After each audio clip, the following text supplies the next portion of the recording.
السلام علیکم۔ آج کا لطیفہ۔ ایک کنجوس کے گھر مہمان آیا۔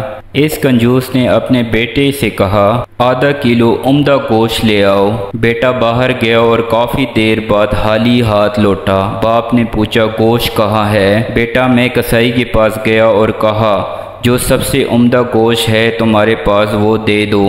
کسائی نے کہا تمہیں ایسا گوشت دوں گا گویا کہ مکھن ہو، تو میں نے سوچا اگر ایسا ہی ہے تو مکھن ہی لے لوں، تو میں مکھن والے کے پاس گیا اور کہا جو سب سے عمدہ مکھن ہے تمہارے پاس وہ دے دو۔ مکھن والے نے کہا میں تمہیں ایسا مکھن دوں گا گویا کہ شہد ہو، تو میں نے سوچا اگر ایسا ہی ہے تو شہد ہی خرید لوں، تو میں شہد والے کے پاس گیا اور کہا جو سب سے عمدہ شہد ہے تمہارے پاس وہ دے دو، تو شہد والے نے کہا میں تمہیں ایسا شہد دوں گا گویا کہ بالکل صاف شفاف پانی ہو، تو میں نے سوچا اگر یہی قصہ ہے تو پانی تو ہے ہی گھر میں موجود، اس لیے میں خالی ہاتھ واپس آ گیا۔ باپ واہ بیٹے یہ تم نے بہت شاطرانہ عقل والا کام کیا ہے، لیکن ایک نقصان کر دیا، وہ یہ کہ ایک دکان سے دوسری دکان جانے میں تمہاری چپل گھس گئی ہوگی۔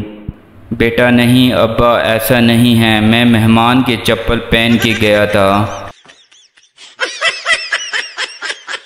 مزید اس طرح کے فنی ویڈیو کے لیے ہمارے چینل کو سبسکرائب کریں۔